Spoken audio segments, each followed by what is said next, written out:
오늘 저에게 주신 하나님의 말씀은 구약 룻기 3장 6절로 15절 말씀입니다. 룻기 3장 6절로 15절 말씀입니다.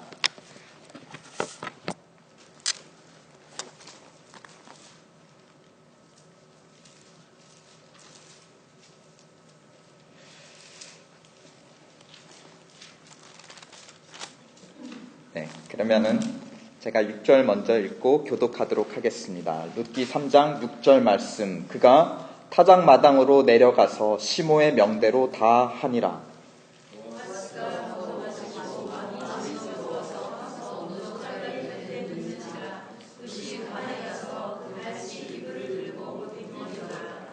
밤중에 그 사람이 놀라 몸을 돌이켜 본즉 한 여인이 자기 발치에 누웠는지라.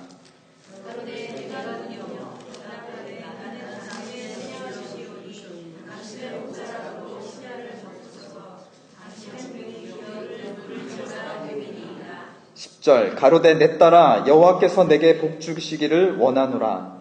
내가 빈부를 물론하고 연소한 자를 쫓지 아니하였으니 너의 베푼 인애가 처음보다 나중이 더하도다.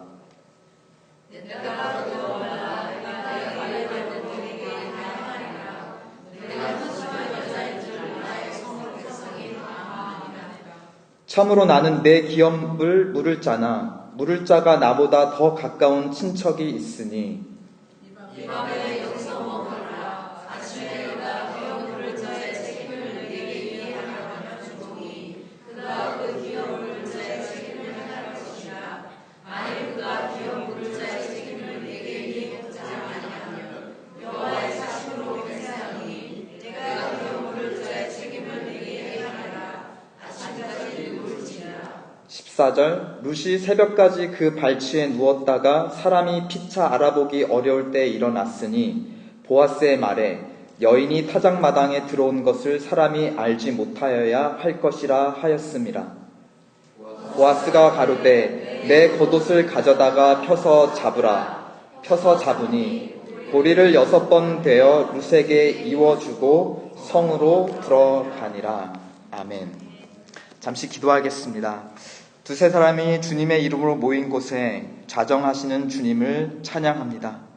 주께서 말씀하실 때 그 말씀 한 구절 한 구절이 길이 되어 저희로 십자가로 이끌어 주시고 그 십자가에서 어머니여 보소서 당신의 아들이니이다. 또 사랑하는 제자 요한에게 이르시되 너의 어머니니 모시라 라고 부탁하셨던 주님처럼 주님 그 십자가에서 새로운 공동체, 온전한 주님의 공동체가 이루어지는 아주 놀라운 역사가 이 밤 이루어지게 도와주시옵소서. 감사함이 예수 그리스도의 이름으로 기도드렸습니다. 오늘 비가 와서 다소 가라앉은 금요 저녁입니다. 그래서 여러분을 좀 뜨끈뜨끈하게 해드릴 이야기를 하나 좀 들려주고 싶은데요. 그 문제는 좀 가슴이 뜨끈해지는 것이 아니라 바로 좀 얼굴이 낯이 좀 뜨끈뜨끈해지는 그런 이야기를 하나 좀 들려드리도록 하겠습니다. 우리 희승이는 좀 알아서 좀 너무 얼굴이 뜨거워진 얘기가 들으면 좀 귀를 막고 들어도 좋을 것 같습니다. 밖에 나가서 한번 좀 시키고 들어와도 되나? 기분 좋은, 축제가 끝난 기분 좋은 밤이었습니다. 남자 혼자가 잠들어 있는 공간에 아리따운 여자가 몰래 들어갑니다. 중년 싱글의 남자는 부자였고 젊은 여자는 아무것도 없는 과부였습니다. 무엇을 상상하시나요? 무슨 장면을 여러분은 지금 떠올리고 계시나요?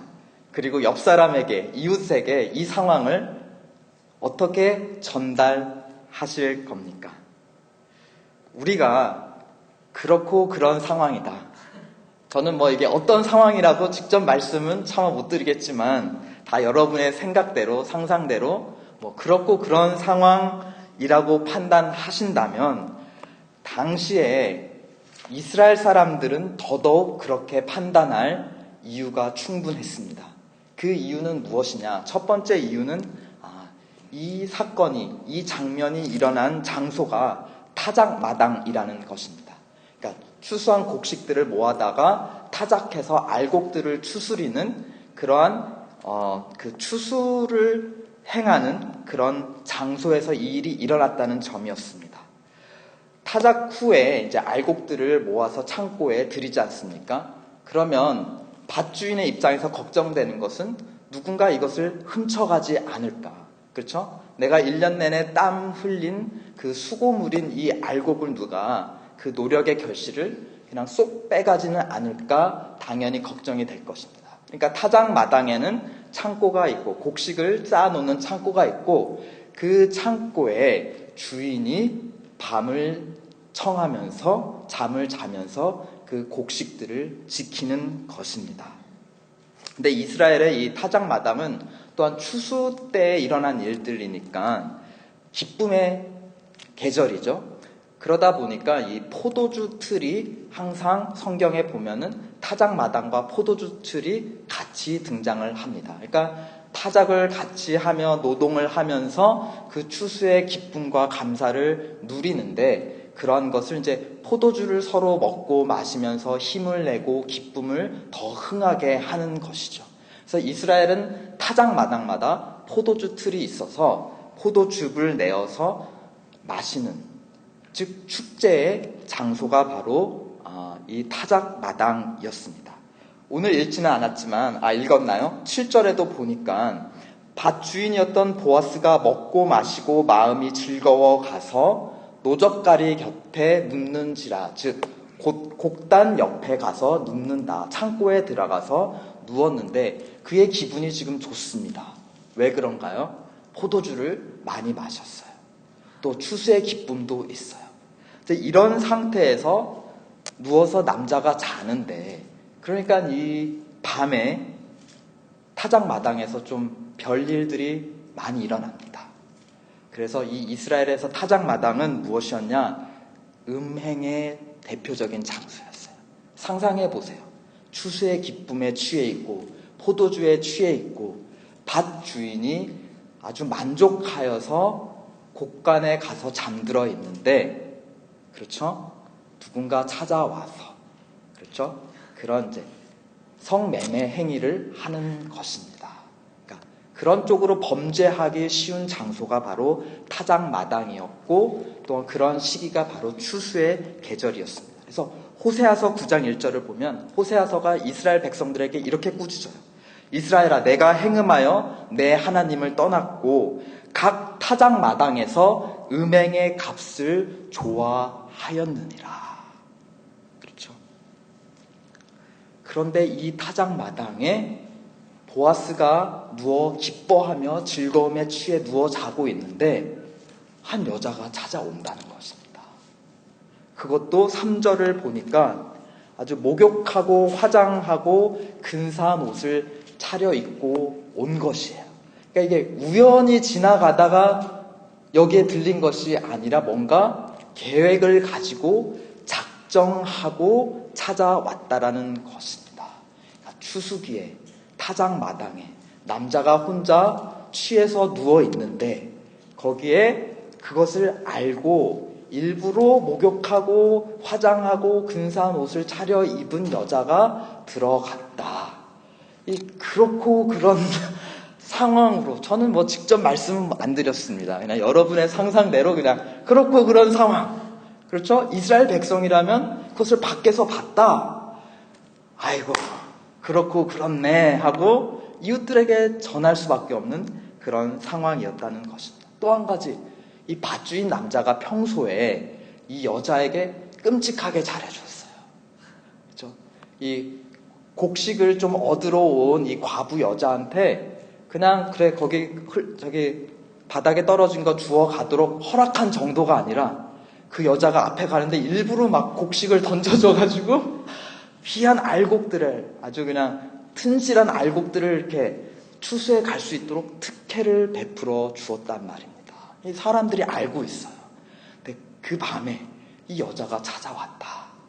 굉장히 그럴듯한 상황이 아닐 수 없습니다. 또 그렇게 추정할 수밖에 없는 이스라엘 사람들의 관점에서 그렇고 그런 상황으로 오해할 수밖에 없는 그 두 번째 이유는 이 과부 여자가 모압 사람이었다는 근거였어요. 왜 모압 민족이 그렇고 그런 상황과 관계가 있는가? 이 모압 민족은 어떠한 민족인가요? 아브라함을 따라서 약속의 땅을 함께 동행했던 룻의 후손이 바로 모압 민족이었습니다. 이들은 소돔과 고모라에 정착했죠. 그러나 우리가 잘 알다시피 소돔과 고모라는 너무 음란해서 하나님께서 그 불덩어리를 떨어뜨리셔서 완전히 다 폐허로 만드셨습니다. 그때 룻의 가족들만, 아버지와 딸들만 탈출하여서 겨우 살아남았죠. 그리고 무슨 일이 벌어지죠? 우리가 이제 대가 끊기게 되었으니 남자가 없어서 우리가 결혼을 못한 상태에서 모든 사람들이 죽어서 더 이상 아버지의 종족들을 퍼뜨릴 수 없으니 어떻게 하자? 아버지를 술 취하게 해서 아버지와 함께 잠자리를 들었고, 그렇게 그 두 딸들에게 아버지의 씨를 받아서 생겨나고 번성한 민족이 바로 모압 민족이었습니다. 민수기 25장을 보니까 이제 이스라엘 백성이 광야를 지나 이제 요단강을 건너기 전에, 약속의 땅을 바라보며 요단강을 건너기 전에 시딤이라는 곳에 거하였습니다. 이때 민수기 25장의 기록에 의하면 이스라엘 백성들이 모압 남자들이 모압 여자들과 음행을 하였다. 단순히 음행만 한 것이 아니라 이 고대 사회에서는 이런 음행이 종교 예식과 제사와 항상 밀접하게 관계가 있습니다. 네, 그래서 그들이 섬기는 바알신, 하나님이 미워하는 우상 중에 하나였던 그 풍요의 신, 농작물의 신인 바알신에게 제사를 드립니다. 이에 하나님이 분노하셔서 역병을 보내시고 수많은 이스라엘 백성이 쓰러지게 됩니다. 이런 모압 민족의 모든 역사, 그리고 이스라엘과 엮여져 있는 역사를 상고해 볼 때 모압 민족을 이스라엘 사람들이 어떻게 바라보겠습니까? 저들은 음란한 민족이다. 그렇죠? 우리의 발목을 붙잡는, 우리를 넘어뜨리는 조심해야 하는 민족이다라는 관점으로 이스라엘 사람들은 모압 족속들을 바라보았다는 것입니다. 타작마당에 늦은 밤에 남자 홀로 기쁨에 취해 자고 있는데 찾아온 과부가 하필 모압 여자였다. 그러니까 이것을 관찰한 이스라엘 사람들은 이 장면을 좀 그렇고 그런 상황으로 받아들일 수밖에 없는 충분한 근거를 발견할 수밖에 없었습니다. 그러니까 14절에도 보면 보아스가 룻에게 말하죠. 맨 끝에 보아스의 말에 여인이 타작 마당에 들어온 것을 사람이 알지 못하여야 한다. 그렇죠?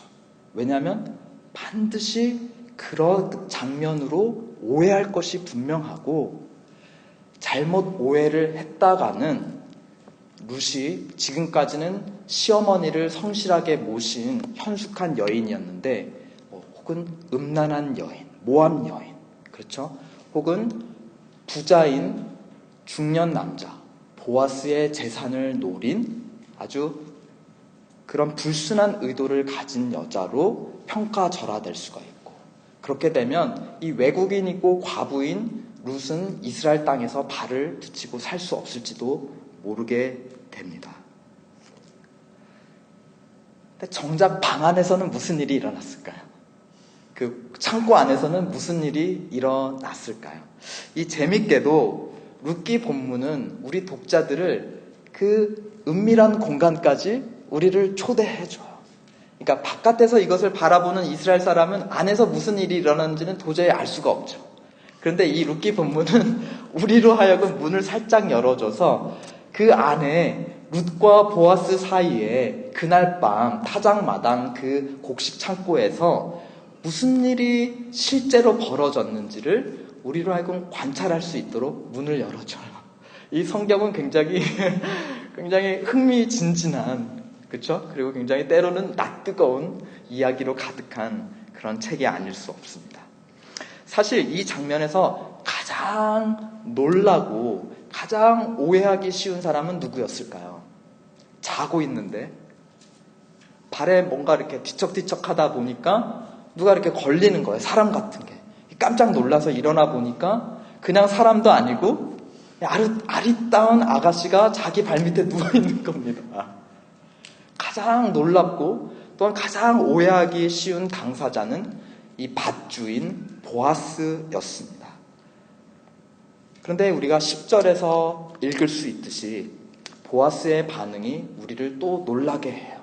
우리는 그렇고 그런 상황으로 이해할 수밖에 없다고 생각하는데 보아스의 실제 당사자인 보아스의 반응은 우리의 예상을 좀 많이 빗나가기 때문입니다. 우리 10절 다 함께 읽어보실까요? 보아스가 룻에게 하는 말입니다. 시작.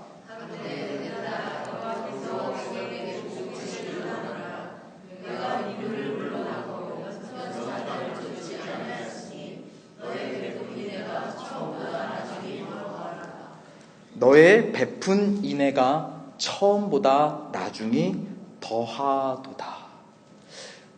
이 보아스가 룻에게서 발견한 것, 그날 정황이 없고 잠결에 일어나고 놀라고 오해할 수 있는 그런 여러 가지 상황 속에서도, 그런 순간 속에서도 보아스가 룻에게서 발견한 그 여자의 본질은 무엇이냐?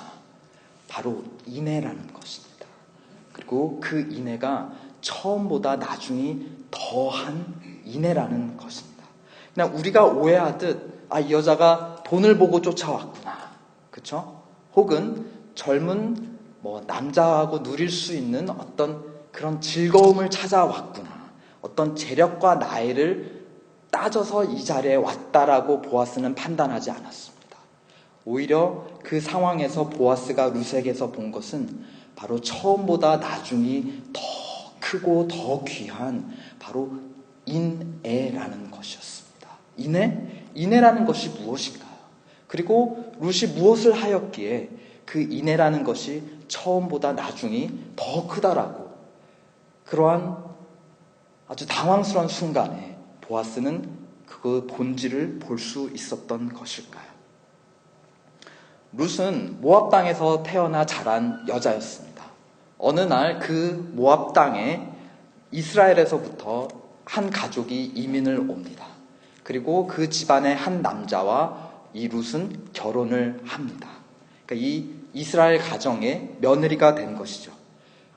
그런데 참 불행한 일들이 연속적으로 일어나면서 시부부터 해서 남자들, 그 아들들이 그냥 다 죽어 나가는 것입니다. 그러니까 시어머니도 과부가 되고 이 룻도 과부가 됩니다. 그래서 이 시어머니가 다시 고향 땅으로 돌아가면서 이 며느리 룻에게 너의 인생을 살아라. 내가 너를 놓아주겠다. 너는 아직 젊으니 너 원하는 삶을 제2의 인생을 살아라 라고 놓아줍니다. 근데 이 룻은 그렇게 할 수 있는 자유와 권리가 있죠. 그렇죠? 그럼에도 불구하고 시어머니를 따라 이스라엘로 돌아와 어머니와 이스라엘 민족의 신인 하나님을 섬기기로 작정합니다. 그리고 그날부터 보아스의 밭에 나아가서 떨어진 이삭들을 주우며 시어머니를 봉양하기 시작하는 것입니다. 이것이 인애라고 룻기는 우리에게 얘기해주고 있어요. 무엇인가? 자기의 삶을 누릴 당연한 권리가 있어요. 자유가 있어요. 그런데 그 자유를 어디에 쓰죠? 자기 자신에게 쓰지 않고 살아갈 길이 막막한 연로하고 슬픔과 상실감에 빠져있는 시어머니 나오미를 섬기는데 그의 인생을 바친다는 것입니다. 그러니까 율법이 요구하는 기준을 다 충족시켰어요. 이제는 떠나가도 누가 정죄할 사람이 없어요. 그러나 그럼에도 불구하고 율법이 요구하는 그 이상으로 자기 이웃에게, 또 특별히 나오미에게 더 큰 사랑을 베푸는 것, 율법을 초월한 친절과 사랑을 베푸는 것, 그것을 룻기는 인애라고 얘기하고 있습니다. 그렇다면 나중 인애는 무엇이기에 보아스는 룻의 이야기를 들었을 때, 그리고 이 장면 속에서 너의 그 첫 인애, 그렇죠? 시어머니를 버리지 않고 끝까지 섬기는 그 첫 인애보다 지금 이 장면에서 너가 보여준 모습의 인애가 더 크다라고 말하고 있는 것인가요? 그렇죠. 두 번째 인애는 이것입니다. 9절 다 함께 읽으실까요? 보아스를 향한 룻의 고백에게서 그녀 속에 있는 인애가 드러납니다. 시작 9절 가로되 내가 누구뇨? 대답하되 나는 당신의 시녀 룻이오니 당신의 옷자락으로 시녀를 덮으소서. 당신은 우리 기업을 물을 자가 됨이니이다. 시녀를 덮으소서. 저는 이제 당신의 것입니다. 아무도 없는 이곳에, 당신과 나 홀로 있는 곳에 내가 당신 발 앞에 엎드렸습니다. 나는 당신이 나에게 무엇을 어떻게 해도 나는 그것을 받아들일 준비가 되어 있는 당신의 것입니다. 나를 당신의 것으로 삼아 주십시오. 저와 결혼하여 주시옵소서. 이것이 어떻게 인애가 되는 것인가요? 그 뒤에 나오는 룻의 요청에 그녀가 품고 있는 인애가 드러납니다. 당신은 우리 기업을 물을 자가 됨입니다. 우리 집안에 지금 남자가 없어서 우리 가문에 법적 대표자가 없습니다.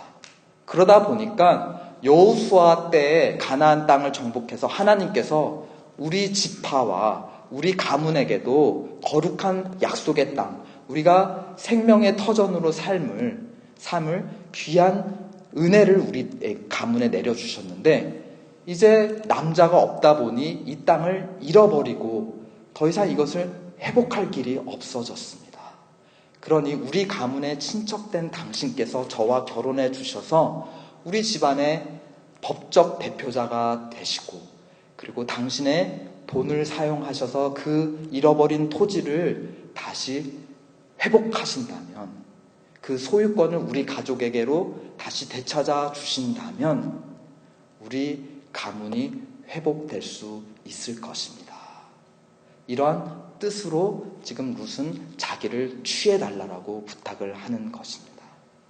그러니까 자기의 개인적인 이익이나 목적이 아니라 지금 무엇을 위해서 자기를 남자에게, 타인에게 온전히 내어 맡기고 있는 것이죠.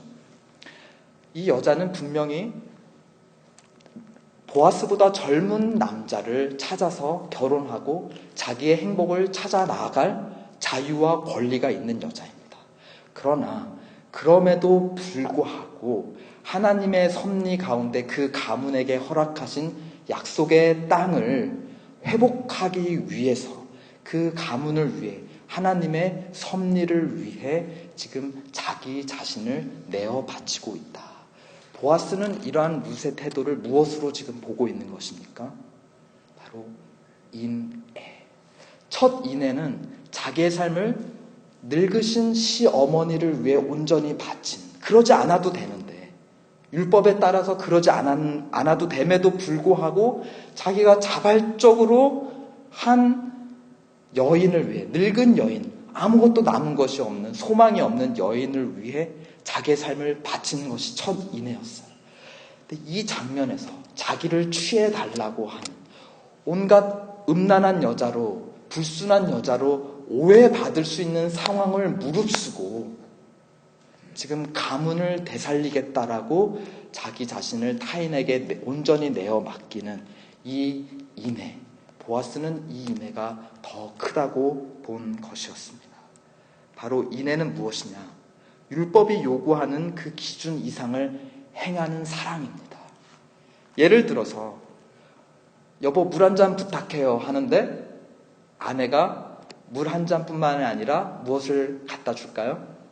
냅킨까지 갖다 주는 거. 그러니까 제가 요구한 것은 무엇이었죠? 물 한 잔. 물 한 잔만 갖다 주면 율법의 요구를 다 이룬 거예요. 그것만으로도 정말 칭찬받아 마땅해요. 근데 제 아내는 왜 냅킨까지 갖다 준 걸까요?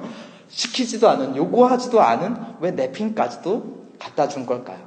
제가 평소에 그 물을 잘 흘린다는 거를 아마 알고 계셨겠죠? 그러니까 냅킨이 필요할 수 있겠다 싶어서 냅킨까지 내어주는 그 행위, 그 마음가짐을 우리는 인애라고 볼 수 있습니다. 요구하는 이상의 필요를 채워주는 그런 마음가짐과 태도, 그쵸? 그 사랑, 마음 씀씀이, 이것을 성경은 인애 혹은 은혜라고 부르는 것입니다. 사실 우리가 정해진 법, 그렇죠? 율법, 이 공동체의 법, 또 이 사회의 법, 이런 것만 잘 지켜도 우리 세상이 참 살만할 겁니다. 그런데 사실 그러기가 힘든 현실이죠. 우리 세상이 어지럽다는 의미는 무엇인가요? 그러니까 율법, 정해진 법을 지키는 게 상식적임에도 불구하고 현실적으로는 그렇게 지키기가 사실 어렵다는 것이에요. 그래서 우리는 법만 잘 지켜도 굉장히 훌륭한 사람이라고 지켜 세웁니다. 그런데 법이 요구하는 그 기준 이상을 행한다? 즉 인애를 베푼다? 이것은 굉장히 비현실적이고 이상적인 얘기일 수밖에 없습니다. 그리고 괜히 필요 이상으로 잘해주려다가 우리는 오해받기 굉장히 십상이에요. 그렇죠. 지금 룻도 그러한 큰 인애를 베풀기 위해서 지금 온갖 오해를 무릅쓰고 이 자리에 온 것이에요. 그러니까 이제 보아스가 룻에게 아무도 너가 여기에 온 것을 알지 못하도록 아예 그냥 사람들이 다 잠들 때까지, 깊이 잠든 이른 아침까지 여기 나와 함께 있다가 이른 아침이 되거든 몰래 너의 집으로 돌아가라라고 배려할 정도였던 것입니다. 필요 이상으로 잘해주다가는 우리가 뒤통수 맞기가 굉장히 쉽습니다.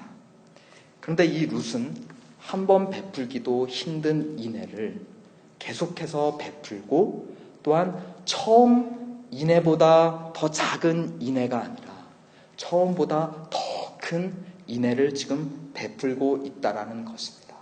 그래서 여기서 놀라운 것은 보아스도 그것을 알아본다는 거였어요. 우리가 그렇잖아요. 도저히 오해할 수밖에 없는 상황에서도 이해하는 사람은 이해해줘요. 그리고 도저히 오해할 수 없는 상황임에도 불구하고 오해할 사람들은 여전히 오해합니다. 어떻게 보아스는 룻을 오해하지 않고 룻 안에 있는 그 본심을 그것이 인애였다는 것을 알아볼 수 있었을까요? 초록은 동색이라고 할까요? 보아스 역시 인애로 가득한 사람이었기 때문에 룻에게서 그 안에 있는 인애를 발견할 수 있었던 것입니다. 그리고 그는 룻에게 처음 베풀었던, 룻을 처음 만났을 때 그 여자에게 베풀어줬던 인애보다 이제 3장, 4장까지 가면서 결론까지 이르면서 처음에 베풀었던 인애보다 더 큰 인애로 룻에게 화답을 해줘요. 그러니까 룻이 시어머니를 위해서, 그 가문을 위해서 처음보다 더 큰 인애를 계속 베풀어 가니까 보아스도 그것을 알아보고 처음보다 더 큰 인애로 룻에게 화답해 줍니다. 그렇다면 보아스가 룻에게 베푼 첫 인애는 무엇이었을까요? 아까 잠깐 나누었습니다. 율법은 이렇게 요구를 하고 있어요. 너가 추수할 때 이방인이나 과부나 고아들 같이 정말 가난한 자들이 찾아오거든 추수를 너무 싹쓸이해 가지 말고 좀 가장자리는 남겨두어서 그런 가난한 사람들이 너의 밭에 찾아와서 좀 곡식물들을 뽑아다가 먹고 살 수 있도록 배려해줘라. 이것이 모세의 율법입니다. 그런데 보아스는 그런 룻을 만났을 때, 그리고 룻이 왜 이스라엘 땅에 시어머니를 모시고 돌아왔는지 그녀가 베푼 인애를 들어 알고 있었을 때 룻에게 인애로 화답을 해줘요. 어떻게 해주냐? 우리가 잘 알고 있죠? 필요 이상의 호의와 친절을 막 베풉니다. 그렇죠? 보호해주고 배려해주고 막 그 앞에다가 알곡을 막 일부러 뿌려주고, 그렇죠? 필요 이상의 친절과 사랑으로 화답해 주었습니다. 그것이 룻과 보아스의 첫 만남이었어요. 그렇다면 나중 인애란 무엇이냐? 이제 이 장면 이후로 3장, 4장에서 이루어질 일들인데요. 늦은 밤에 제 발로 자기 발밑에 찾아온 여자를 사실은 자기 마음대로 할 수 있는 권리까지는 아니어도 그러한 자유는 있었을 것입니다. 그럼에도 불구하고 룻에게 있는 인애를 알아보고 그녀를 안심시키고 배려해주며 최선을 다해 룻의 가문을 회복시켜주겠다. 즉 내가 너와 결혼해서 너희 가문에 잃어버린 토지를 내가 회복시켜주겠다. 그러니까 이것은 단순히 처음에 곡식 몇 단을 더 주었던, 자기의 소유물을 나누어 주었던 인애 정도가 아닌 것이죠. 결혼하겠다라는 것이에요. 그리고 자기의 재산을 투자해서 그 밭을 사주겠다라는 것입니다. 그렇게 밭을 샀을 때 이 밭의 원주인이 누구일까요? 보아스 자신이 아니에요. 보아스와 룻 사이에서 태어날 그 집안의 아들인 거예요. 그러니까 이 보아스는 대리 아버지 역할을 할 뿐인 거예요. 그럼에도 불구하고 자기의 인생과 자기의 재산을 룻의 가문을 위해 헌신하겠다라는 것입니다. 이것은 첫 만남 때 곡식 몇 단 더 지워준 거하고는 차원이 다른 인애인 것이죠. 처음보다 나중이 더한 인애에 보아스는 처음보다 나중이 더한 인애로 화답을 합니다. 이렇게 룻의 인애와 보아스의 인애가 서로 마주쳐 울리면서 아름다운 복음의 하모니가 이 룻기를 통하여 흐르고 있는, 울려 퍼지고 있는 것입니다. 보아스가 룻에게 베푼 인애의 증표는 보리자루에서 드러나요. 우리 2장 17절 한번 보실까요? 보아스가 룻을 처음 만났을 때 보아스의 밭에서 룻이 주워간 온갖 보리의 양이 얼마라고 되어 있죠? 2장 17절. 룻이 밭에서 저녁까지 줍고 그 주운 것을 떠니 보리가 한 에바쯤 되니라. 그죠? 한 에바쯤. 우리는 에바가 뭔지는 모르겠지만 어쨌든 한 돼, 한 바가지, 이렇게 한 움큼 정도, 한 단 정도, 이렇게 다양하게 해석해 볼 수 있을 것입니다. 그런데 이 3장 17절, 오늘 본문에서 3장 17절에서 보아스는 룻에게 얼마의 보리를 안겨주죠? 내가 너에게 약속한 것을 이루겠다라는 증표로 보리 얼마를 쥐어줍니다. 3장 17절. 가로되 그가 내게 이 보리를 6번 데워주며 이르기를 빈손으로 내 시모에게 가지 말라 하더이다. 처음에는 보리 한 돼, 지금은 6대. 처음보다 더 큰 인애를 베풀었다는 증거를 우리는 여기서 살펴볼 수 있었을 거예요. 제가 추측하건대 보아스는 아마 더 주고 싶었을 거예요. 그런데 여자 혼자 이거를 메고 가야 되잖아요. 아니 남자가 이렇게 이만큼 더 12대, 한 20대 메고서는 가줄 수 있는데 지금 상황이 그렇잖아요. 같이 갔다가 누가 보면 어떡해요. 밤새 둘이 뭐 한 거야? 이렇게 되면은 일이 틀어지잖아요. 그러니까 룻이 혼자 들고 갈 수 있는 최대량 정도로 아마 배려를 해준 것 같아요. 그러니까 이 보아스가 굉장히 룻을 얼마나 지금 섬세하게 인애를 베풀며 지금 배려해 주는지 우리가 이 장면에서도 알 수가 있습니다. 어쨌든 첫 인애보다 지금의 인애가 더 크고 또 나중에 4장 결말에 가면 더 큰 인애로 보아스가 룻에게 베푸는 것을 우리는 보게 될 것입니다. 이 룻기는 이렇게 시작해요.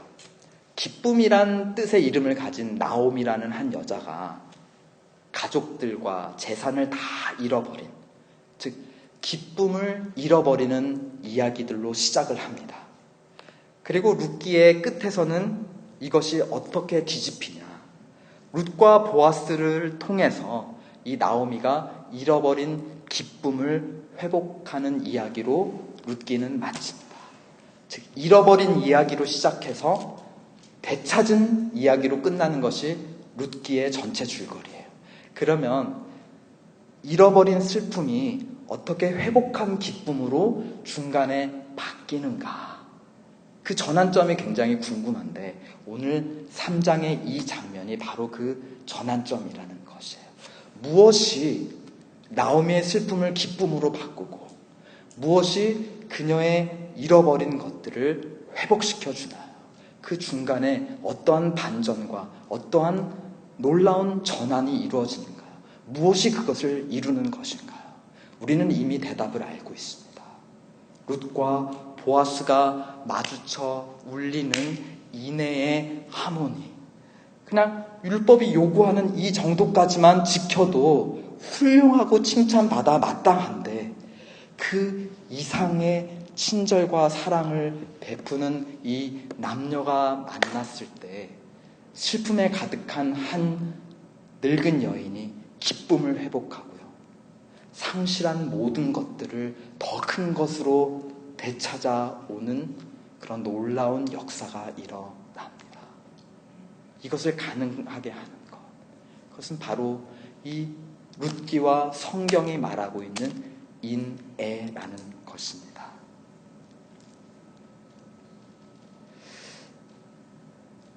그런 면에서 우리 룻기는 작은 성경이라고 말할 수 있어요. 왜 그런가? 이 성경도 우리 인간이 뭔가 중요한 것을 잃어버린 이야기로 시작을 하죠. 신라권, 낙원을 잃어버렸어요. 영생을 잃어버렸어요. 하나님과 영원한 기쁨의 교제를 잃어버린 이야기로 이 창세기 1장은 시작합니다. 그리고 요한계시록 맨 끝에 가서 이 모든 성경을 다 통틀어 그 끝에 요한계시록 22장은 무엇으로 마치죠? 새 하늘과 새 땅. 처음 하늘과 땅보다 더 아름답고 더 완전한, 그리고 그곳에 하나님이 계시고 하나님과 더불어 사람들이 영원토록 즐거운 교제를 누리는 천국의 회복으로, 하나님 나라의 회복으로 성경은 마무리합니다. 그런 점에서 이 성경은 커다란 룻기라고 말할 수 있고요. 룻기는 아주 압축된 작은 성경이라고 말할 수 있죠. 상실한 이야기로 시작해서 회복한 이야기, 슬픔으로 시작해서 기쁨으로 끝난 이야기가 바로 룻기이고 바로 우리에게 주신 하나님의 말씀인 성경입니다. 그렇다면 룻기 가운데 그 전환점에 룻과 보아스의 인애를 통하여 나오미의 인생이 회복되었다면, 그리고 이 성경이 작은 룻기라고 한다면 이 성경의 중심에 어떠한 전환점이 있기에 우리는 잃어버린 것들을 결국 회복하게 되고 슬픔과 죄악과 저주에 빠질 수밖에 없었던 우리는 생명과 축복을 누리게 된단 말입니까? 이 중심에 무엇이 있습니까? 바로 예수 그리스도, 다른 말로 하면 하나님의 인애입니다. 죄인들을 향해 하나님의 율법의 요구대로 행하실 마땅한 바는 무엇이죠? 벌을 내리는 것이에요. 영벌받을 죄에 대한 합당한 율법의 대가는 영원한 죽음입니다. 하나님이 그렇게 하셔도 누가 뭐라 그럴 사람이 없어요. 누구나 다 인정할 수밖에 없어요. 하나님은 공의로우세요. 그런데 그럼에도 불구하고 하나님은 율법이 요구하는 것 이상을 행하시죠. 그의 아들 예수 그리스도를 통해 자기 아들을 보내어서 우리에게 쏟아져야 될 율법의 요구, 하나님의 진노와 저주를 아들에게 대신 쏟아 부으십니다. 그것뿐만이 아니에요. 자기 아들과 함께 우리를 자녀 삼으시고 그 자녀에게 합당한 권리인 온갖 좋은 축복과 은사들을 우리에게 베풀어 주세요. 아들까지 아끼지 아니하시고 너희에게 내어주신 이가 아들과 함께 이 모든 것들을 더하여 주시지 아니하겠느냐. 하나님은 바로 인애의 하나님, 예수 그리스도의 십자가와 부활을 통하여 우리에게 나타나신 하나님은 바로 인애의 하나님이라는 것입니다. 이 룻기를 읽어보세요. 하나님은 철저히 숨어 계세요. 하나님이 나타나셔서 말씀하시지를 않으세요. 그냥 사람들의 이야기로 그냥 가득 차 있어요. 그럼에도 불구하고 이 룻기 본문 속에 숨어 계신 하나님은 룻과 보아스를 통하여 나타나십니다. 자기를 드러내세요. 그 하나님은 누구이십니까? 바로 인애의 하나님. 십자가에서 자기를 감추신 하나님. 하나님은 능력이 없으시구나. 그런데 그 십자가에서 드러난 하나님은 율법의 요구 이상, 필요 이상으로 우리에게 은혜와 사랑을 베풀어 주시는 바로 인애의 하나님이셨다는 것입니다. 밤하늘에 달과 별이 빛나요. 태양은 숨어 있어요. 그러나 달과 별은 숨겨진 태양을 드러냅니다. 달과 별은 스스로 빛날 수 없으니까 햇빛을 받아 어두운 밤을 비추잖아요. 해는 보이지 않으나 달과 별을 볼 때 우리는 숨어져 있는 태양이 활활 타오르는 것을 우리는 알 수가 있습니다. 그런 것과 마찬가지로 달과 별처럼 룻과 보아스는 숨어 계시는 하나님을 나타냅니다. 그 하나님은 인애를 베푸시는 하나님. 그런데 그냥 한번 인애 베푸시고 충분하지 하고 그냥 멈추시는 분이 아니에요. 내가 이만큼 너희들이 받을 수 없는 은혜를 이만큼 줬으니까 이제 내가 그 다음은 조금만 줘도 너희가 아무도 뭐라 그럴 수가 없죠. 그것도 우리는 감사하고 하나님을 찬양할 것이에요. 근데 우리 하나님은 어떠한 분이시냐? 예수 그리스도를 통해 율법의 요구가 대신 우리에게 이루어지게 하셨을 뿐만이 아니라 우리를 의롭다 하시고 또 영화롭다 하시고 또한 마침내 하나님 나라를 다스리는 하나님의 권세를 우리에게까지 나누어 주시는 처음 인애보다 나중 인애가 더 크신 그런 하나님이시라는 것입니다. 저는 최근에 이런 하나님을 생생히 눈으로 본 적이 있습니다. 이렇게 말하니까 굉장히 저 사람 뭐야? 무슨 선지자야? 뭐야? 자기만 이상 본다는 거야? 이렇게 오해하실 수 있는 그렇고 그런 상황일 수 있어요. 그러나 저는 분명하게 말씀드릴 수 있습니다. 저는 인애가 넘치시는 하나님을 보았어요. 언제 보았냐? 여름 VBS 봉사자들을 볼 때 저는 인애가 넘치시는 하나님을 보았습니다. 특별히 학생 자원봉사자들을 보았을 때. 왜냐하면 학교가 요구하는 모든 학기의 요구들을 다 마쳤잖아요. 그렇죠? 이제 방학이에요. 열심히 수고를 했어요. 밤샘을 하고 밤잠을 못 자면서 레포트 쓰고 시험 봐서 이제 그 학교가 요구하는 모든 학업의 요구를 다 마쳤어요. 이제 놀고 그 시간 동안 즐겨도 누가 뭐라 그럴 사람이 없어요. 그런데 이 학생들이 그러한 자기의 권리와 자유를 어디에다가 쓰느냐? 교회에 와서 어린 영혼들이 하나님의 복음의 말씀을 들을 수 있도록 그들을 섬기는 데 쓴다. 이것이 인애가 아니고 무엇이겠습니까? 그리고 그들에게서 발견되는 모습이 처음 인애보다 나중 인애가 넘치시는 하나님의 살아계신 모습이 아니고 무엇이겠습니까? 어떤 학생은 작년에도 왔는데 올해도 왔어요. 키도 커졌어요. 몸도 커지고 마음도 커지고 지혜가 더 커진 모습으로 더 큰 섬김으로 더 큰 인애로 어린 영혼들을 섬겼습니다. 이들에게서 처음 인애보다 나중 인애가 크신 하나님의 모습을 보았다라고 말한들 그 누가 문제를 삼을 수 있단 말입니까? 하나님의 인애를 경험한 자만이 이웃들에게 인애를 베풀 수 있을 것입니다.